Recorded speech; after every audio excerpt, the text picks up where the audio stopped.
The wind was cold that morning, and the sky was gray. Leanne wrapped her thin scarf tightly around her neck and held her two daughters' hands as they walked down the cracked sidewalk. Her coat was too small, and the girls wore hand-me-down jackets with missing buttons. Still, Leanne smiled, trying to hide her worry. Her youngest daughter, Amaya, asked in a soft voice, "Mama, can we have the soft bread today? Not the hard one?" Leanne nodded slowly. "We'll see, baby," she whispered. Though she already knew the answer, they had barely enough coins for a small loaf, if that, but she didn't want her daughters to feel fear or shame. Not now, not ever. They reached the small corner grocery, a place Leanne often passed but rarely entered. It smelled like bread and spices, and the bell over the door gave a weak ding when they walked in. The store was quiet, with only one other man inside, standing near the shelves in a dark coat. Leanne didn't look at him. Her eyes went straight to the bread rack. She gently let go of her daughter's hands and walked toward the shelf. There were many kinds of bread: soft white, brown grain, butter rolls, some in plastic wrapping, and others freshly baked. Her fingers hovered over the cheapest loaf. She picked it up, turned it over, and looked at the small price tag. Her heart sank. She was short. Just a few coins, maybe 20 cents missing. She reached into her pocket again, pulling out every coin she had, nickels, pennies, and one faded dollar bill. She counted twice, hoping maybe she'd made a mistake. But no, the total wasn't enough. Behind her, the shopkeeper watched, arms crossed, tapping his foot. He didn't say anything, but his face said it all. She knew that look. She had seen it before. It was the look that said, "Hurry up, poor woman." Leanne turned to her daughters and forced a smile. "Not today, sweeties. The bread here isn't fresh," she said softly. Amaya looked up with big eyes, confused. "But it smells good," she whispered. "I know," Leanne said. Kneeling to their level, "We'll get something better later, okay?" She kissed both their cheeks and held their hands again. Her palms were cold, but she squeezed their fingers with warmth. They turned to leave, the bread still on the shelf, untouched. The bell above the door dinged again as they stepped back. Outside into the cold, a few snowflakes had started to fall. Slow and quiet, just like her walk, they moved toward the bus stop. Only a few steps away, but inside the store, the man in the coat was still staring. He hadn't moved since the moment he saw her face. Something about her eyes, her voice, the way she knelt in front of her children, it all felt familiar. It tugged at a place deep in his memory, a place he hadn't visited in many years.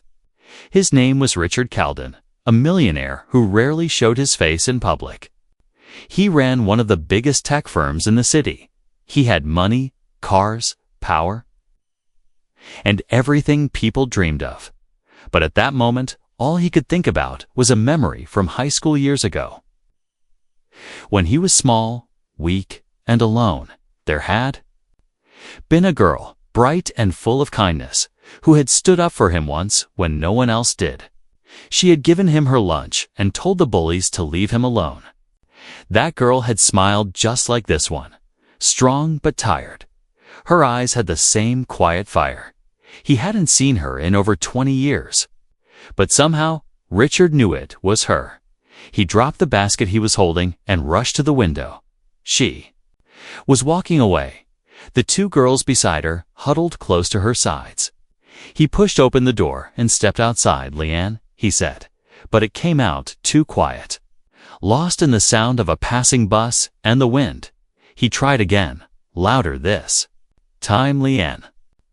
She didn't turn. Her steps stayed slow, measured, proud. He didn't chase her yet.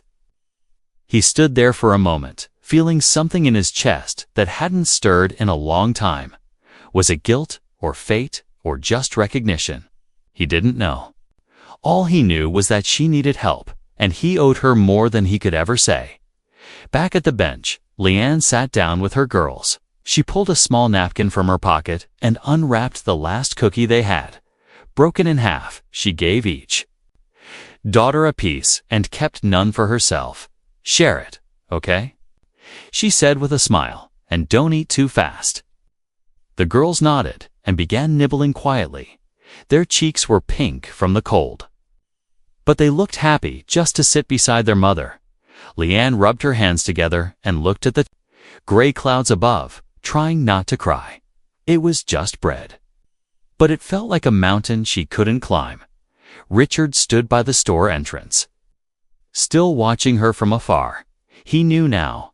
He knew he had found the girl who once saved him, and maybe, just maybe, it was his turn to do the same. Richard stood on the sidewalk, staring at the woman on the bench. Snowflakes fell softly around him, melting on his coat, but he didn't move. Not yet. He kept watching her, Leanne, the girl from his past, now a woman holding the hands of her. Two little girls. It had been over 20 years, but he could still remember her face. Back in high school, when he was nothing, just a small, skinny boy with glasses and second-hand clothes. His name had been the joke of the hallways, and every day felt like a battle just to get through class.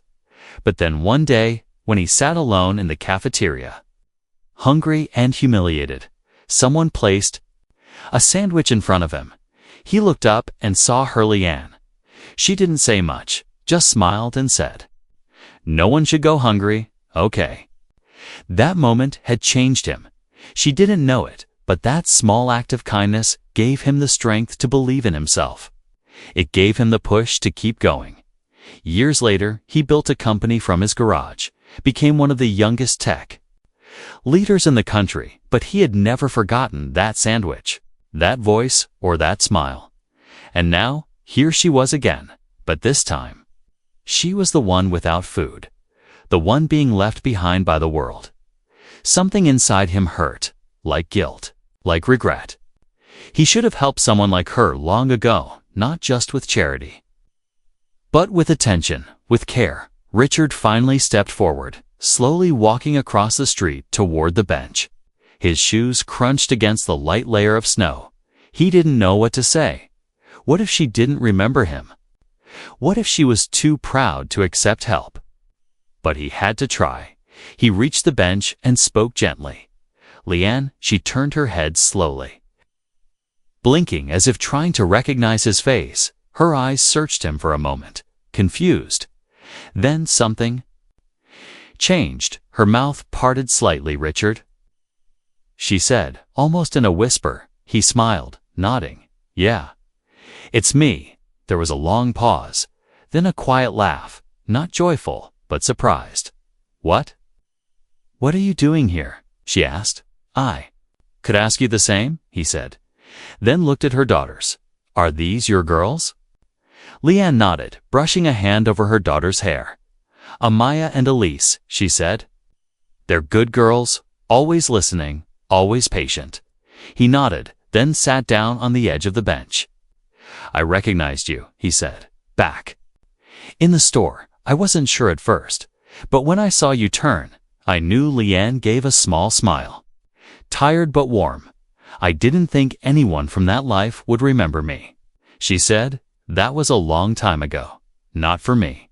Richard said, "You were the only one who was kind to me back then. You gave me your lunch once, remember?" She nodded slowly. "I think so," she said. "You were always quiet, always reading. I was scared," he admitted, "but you made me feel like I mattered." She looked away for a moment, eyes focused on the falling snow. "I didn't think it was anything big," she whispered. "It was just a sandwich." "It was everything," Richard replied, his voice soft. "And now, I want to return the favor, even if it's small." She shook her head slightly. "I'm okay," she said. "We're okay. I don't want you to feel like you owe me something. We all go through things." Richard looked at her. Really looked. Her face was older. Her hands were rougher, but her eyes were the same, kind and steady. "You're proud," he said. "That's why I'm not offering charity. I just want to catch up. Maybe let me drive you home." "It's freezing out here." Leanne hesitated. Her daughters looked up at her with quiet hope. They were cold, tired, and hungry. She didn't want to take advantage of him, but something in his voice told her this wasn't pity. It was respect, okay? She said quietly, but only for a short while. He nodded and stood up.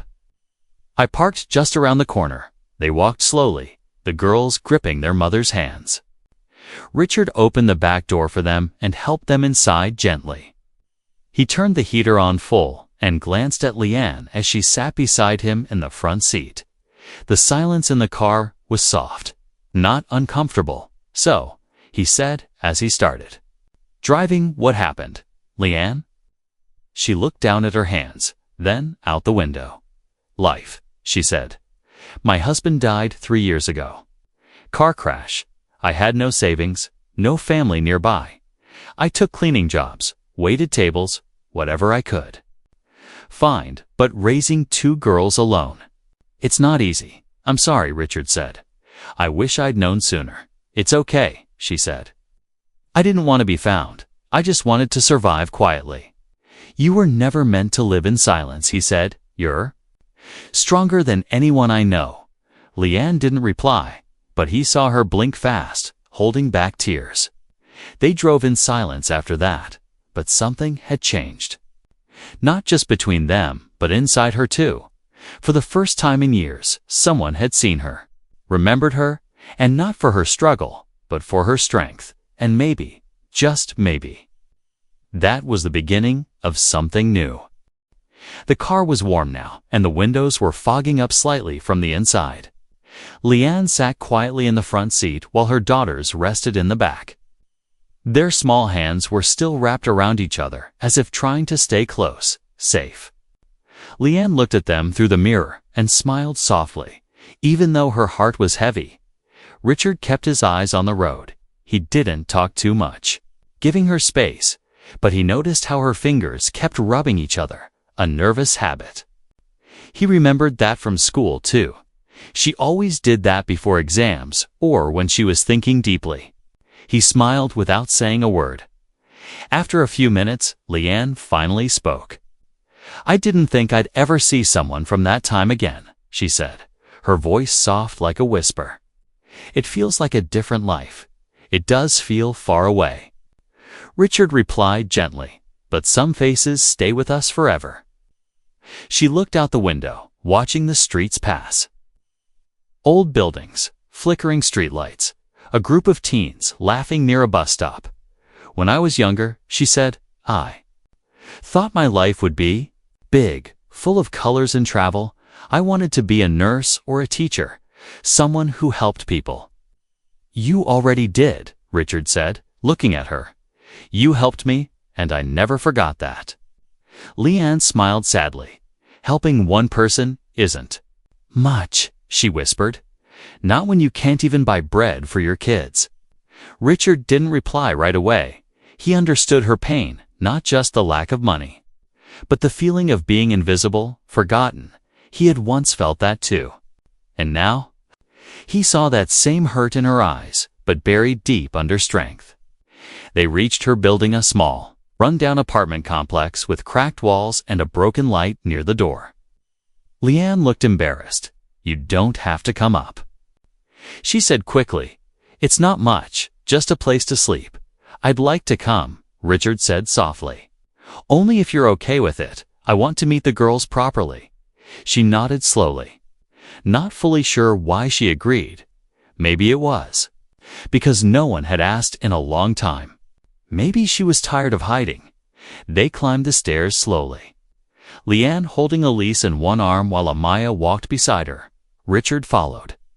Noticing how worn the steps were at the top, she pulled out a small key and opened the door. The apartment was quiet. The floor was clean but bare. There were no couches, no tables. Only a thin rug and 2 small mattresses on the floor. A single lamp lit the room, and a blanket hung over the window to block the cold air. Still, the room smelled nice, like lavender and warm soap.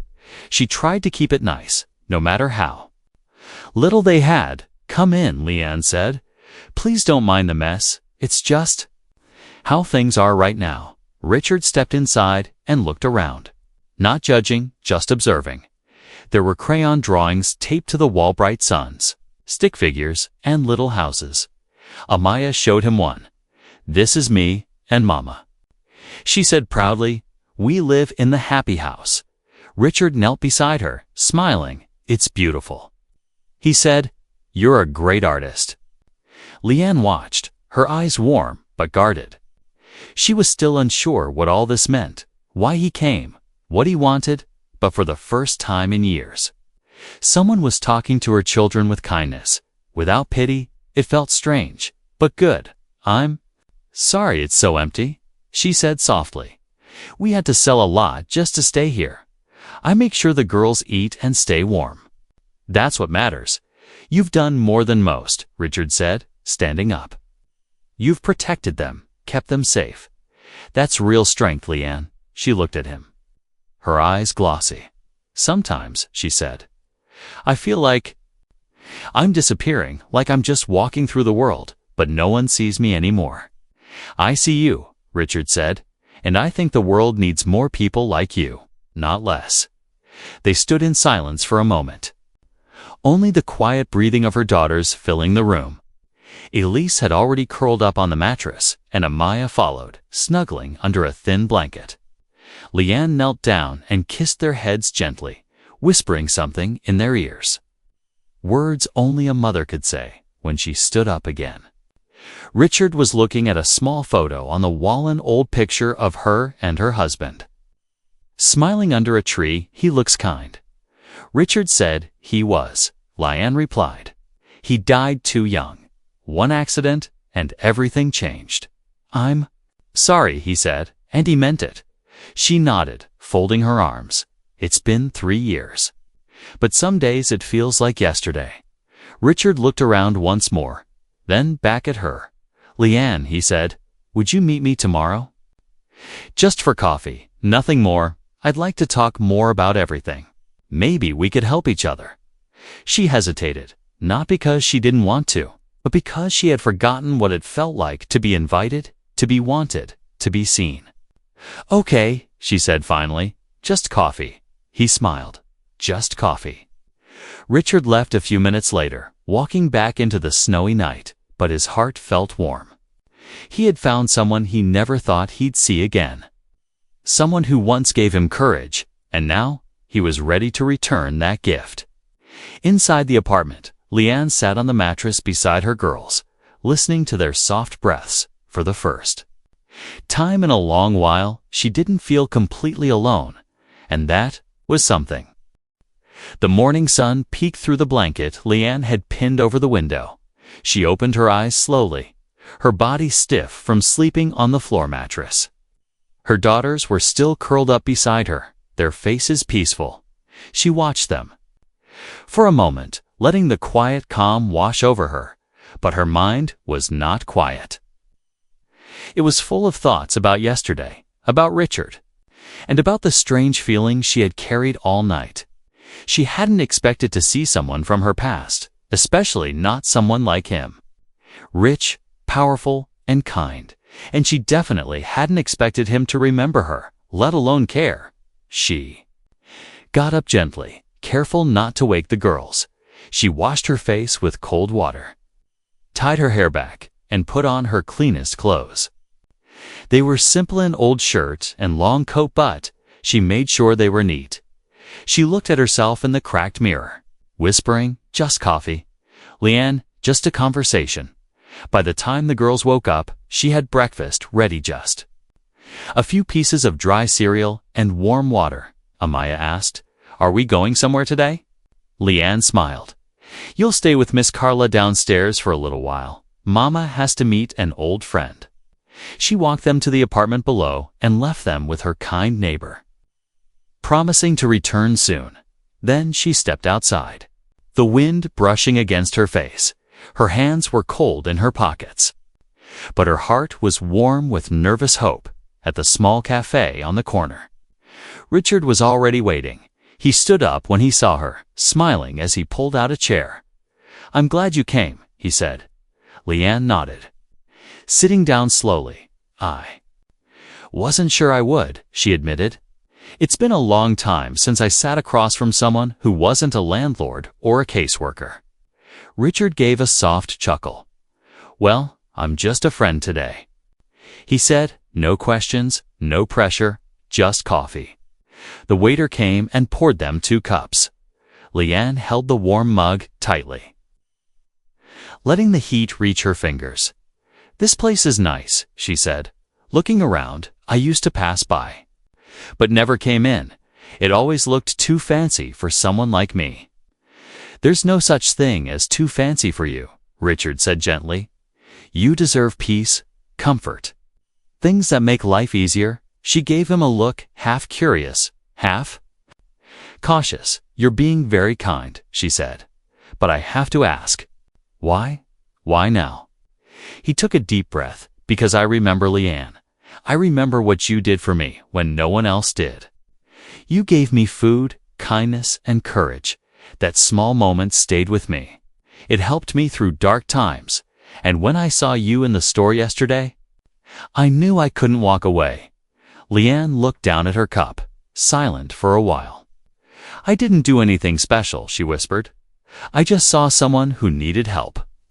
And now I do too, Richard said. You helped me become the man I am, and now I want to help you, not out of pity, but because I believe in you. She frowned slightly, unsure. Help me how? I want to offer you a job, he said simply, in my company. We need someone who understands people, who can guide others, talk to staff, support new workers. I think you'd be perfect. Leanne's eyes widened. I've never worked in an office. I clean homes, I serve tables. I don't even have a computer. That's okay, he said. You have heart, you listen, you care, and those things are rare. We'll train you for the rest. She shook her head slowly, unsure if she was dreaming. I don't want charity, Richard. I've worked hard for everything, even when it meant sleeping cold and eating nothing. This isn't charity, he said firmly. It's an opportunity, something you've earned just by being who you are. You don't have to say yes today. Just think about it. Leanne stared at him, searching his face for signs of judgment or pity, but she saw none. Only respect, only sincerity. Her throat tightened, and for a moment she couldn't speak. Finally, she nodded. I'll think about it. They sat for a while longer, talking about simple things, school memories, favorite teachers, music they used to like. For the first time in years, Leanne laughed, really laughed, and Richard felt a warmth in his chest, the joy of giving something meaningful. When they stepped out of the cafe, the snow had stopped, and the clouds had opened just a little, letting the sunlight shine through. Richard offered to walk her home, and she agreed.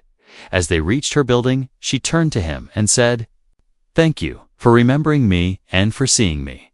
You were never invisible, Leanne, he said. Some of us just take longer to look in the right direction. She smiled, and for the first time in a long time. It wasn't a smile hiding pain, it was real, full of light and quiet hope. She waved goodbye and climbed the stairs back to her daughters, her steps a little lighter than before. And in her heart, she carried a question that felt both frightening and exciting. What if this is the beginning of something better? Leanne opened the door to her apartment, her hands still cold but her heart warm from the conversation with Richard.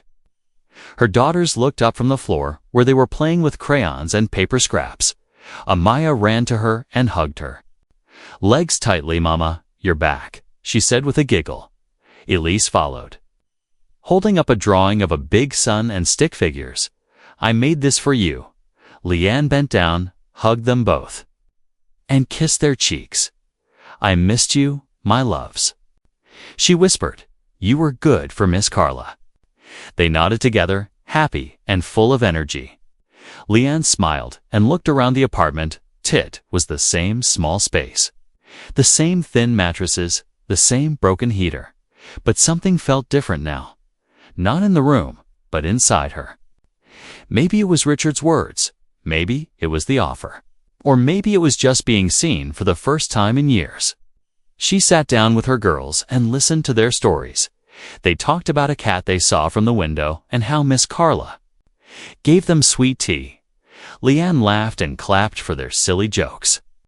She didn't tell them yet about the job offer. She wasn't sure if it was real, if it would last, or if it would disappear like so many other good things had. That night, after the girls fell asleep, Leanne sat near the window and looked out. At the quiet street, she thought about her husband, about the day he died, and the long nights after, when she had cried silently, hoping her daughters wouldn't hear. She had learned to survive by hiding her pain, but now, for the first time, someone had asked her to step into the light again the next morning.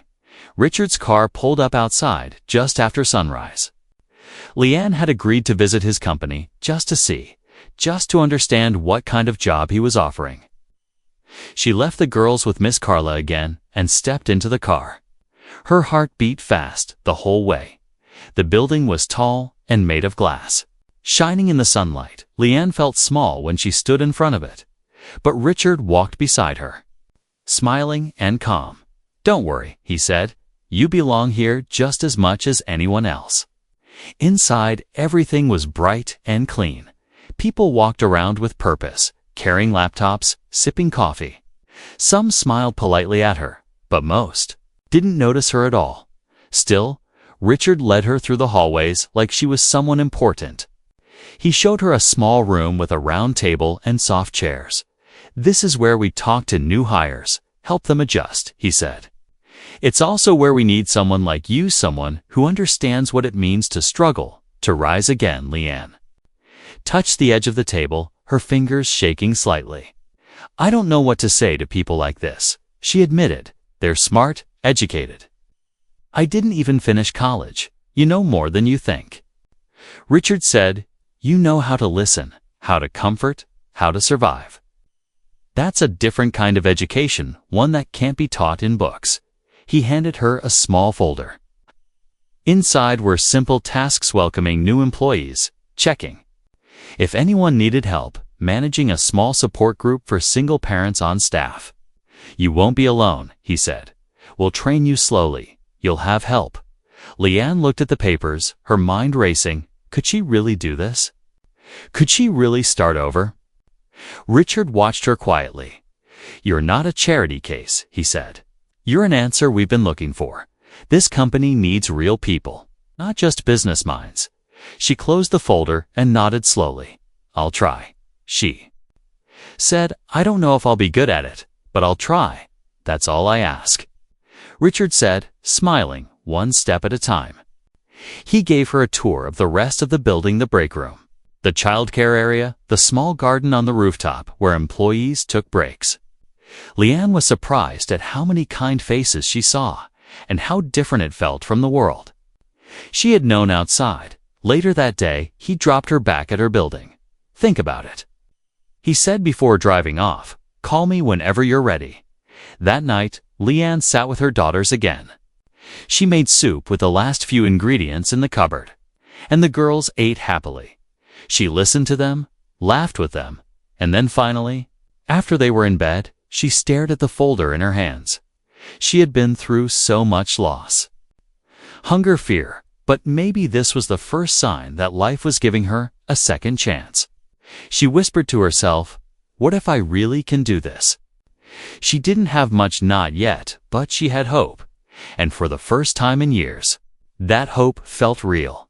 Not like a dream, but like a door she could reach for. Outside, the streetlights flickered gently, and inside the quiet apartment, a mother began to believe in herself again. A few days passed since Leanne visited Richard's company. Each night, she stared at the folder he had given her, reading it again and again.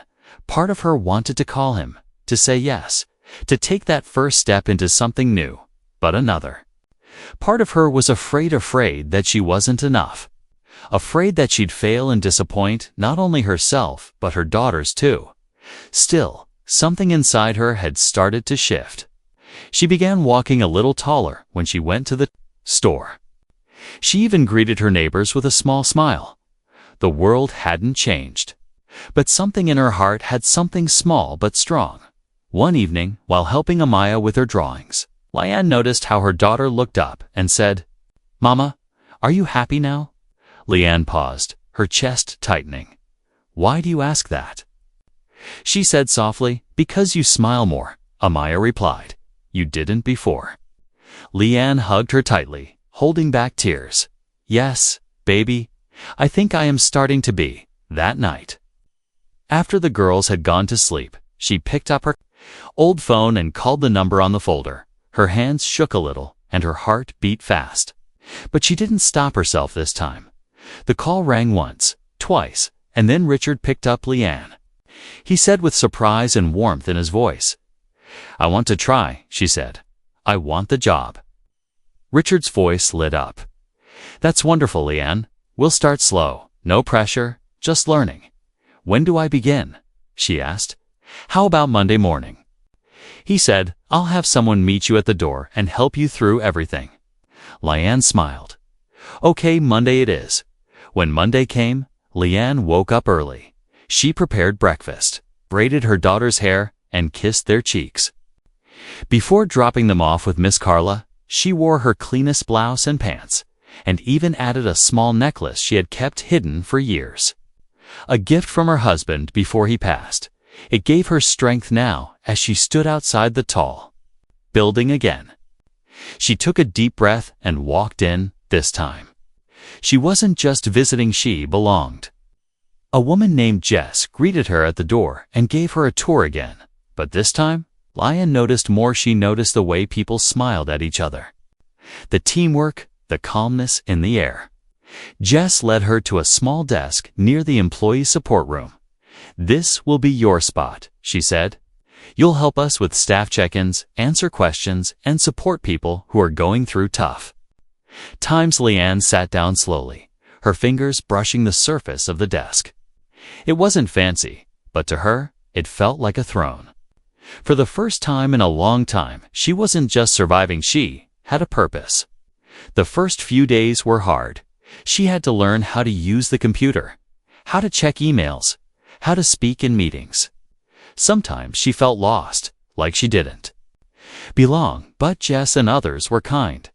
They never rushed her, never made her feel less. And Richard checked in often, always with a smile and gentle words. "You're doing great, Leanne," he'd say. "Keep going."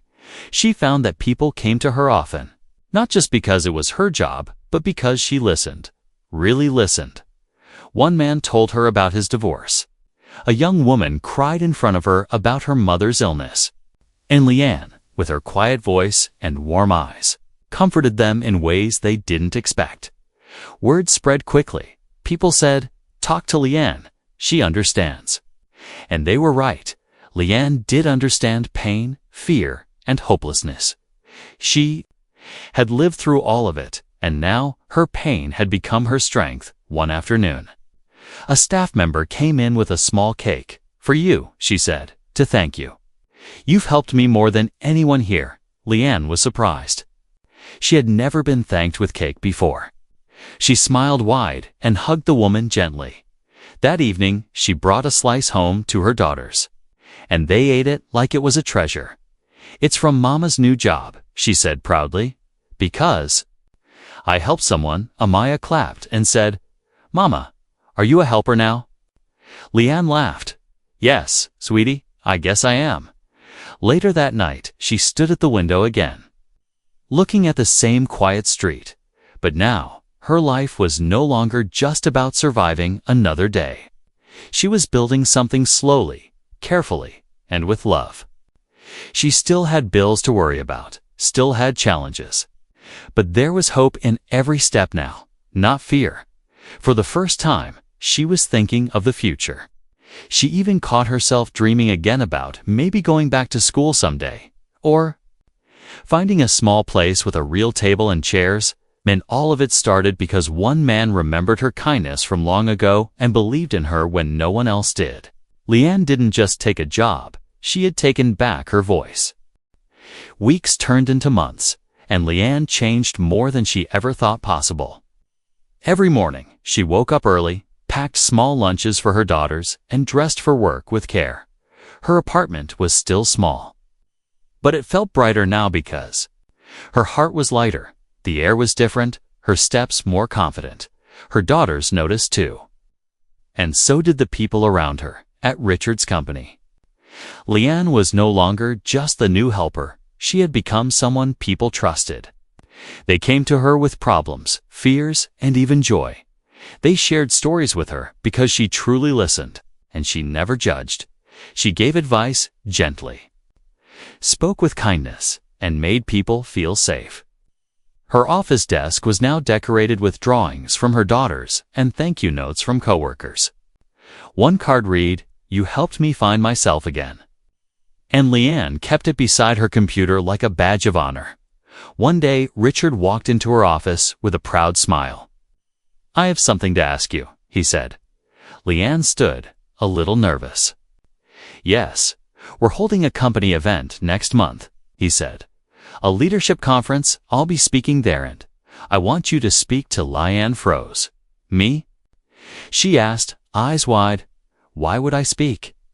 "Because your story is powerful," Richard said. "People need to hear it.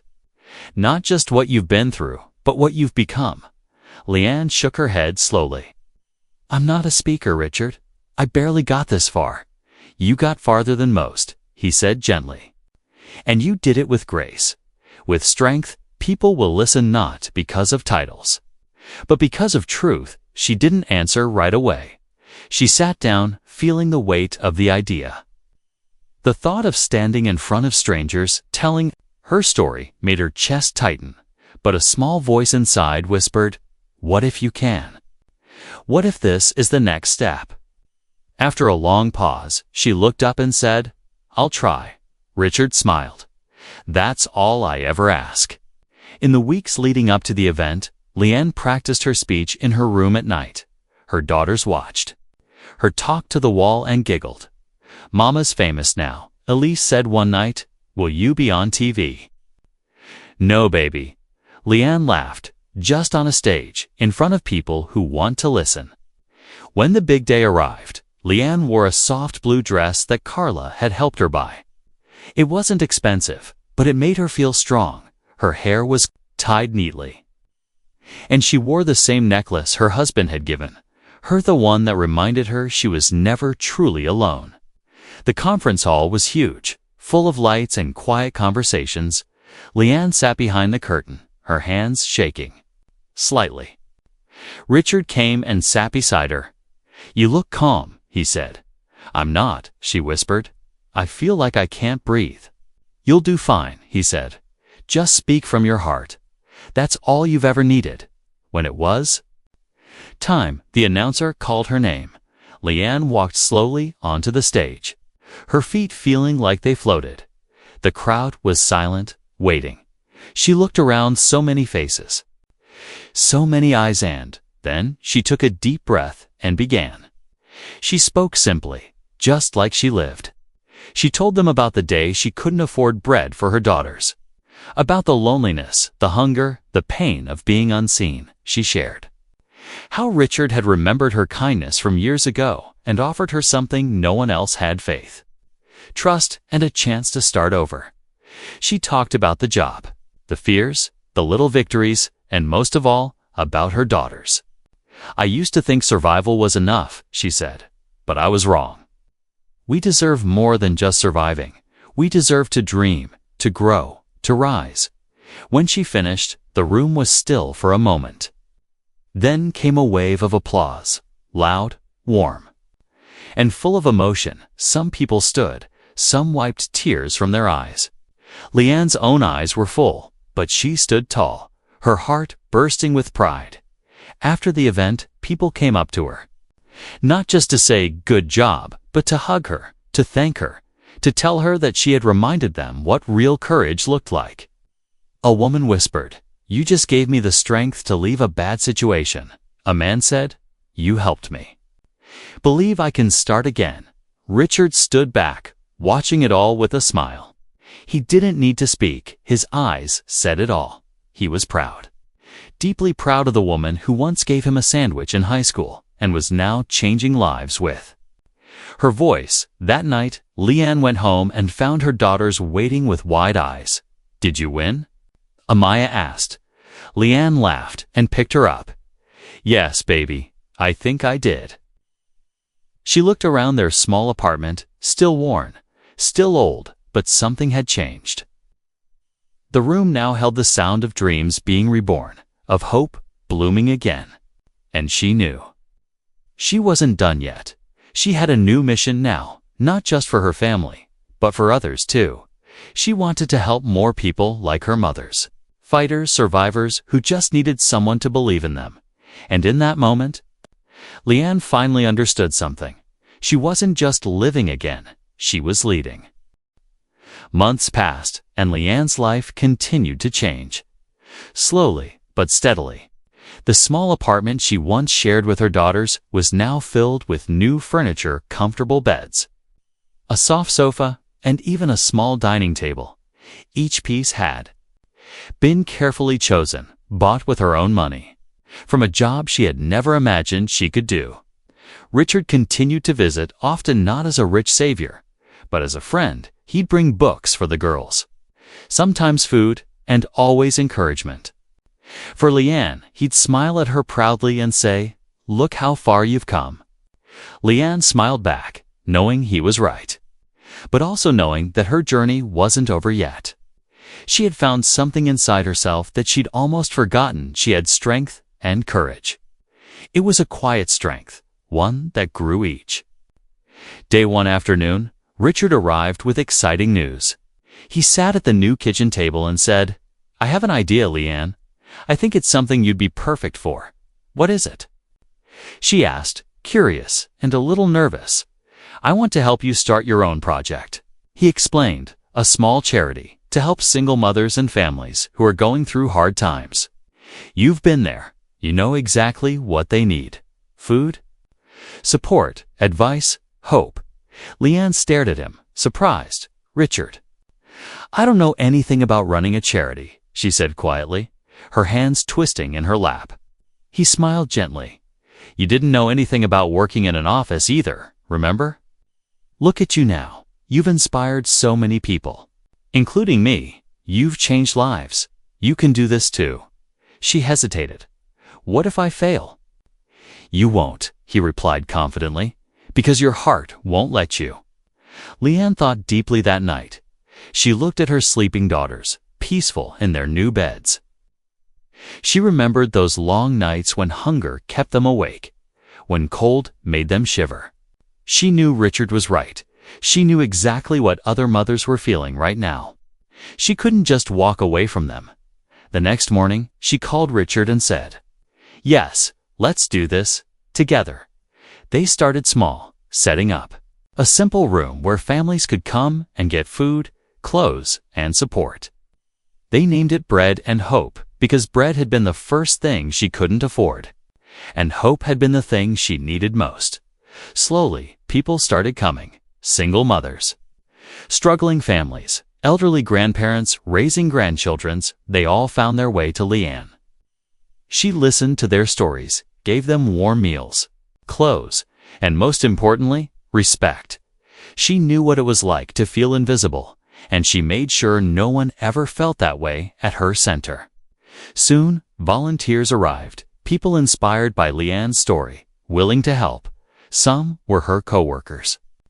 Others were strangers who had heard her speak at the conference. Richard's company donated money, food, and supplies, but he always stepped back, allowing Leanne to lead. This was her dream, her purpose, and he respected it. One day, as she served soup to a young mother, the woman looked at her and whispered, "You saved my life. I thought I had nothing left. But now I see that I'm not alone." Leanne hugged her gently. "You are never alone," she said softly. "Not anymore." That evening, Leanne sat down with her daughters at their kitchen table, now full of food and warmth. Amaya looked up at her and asked, "Mama, do you like your new job helping people?"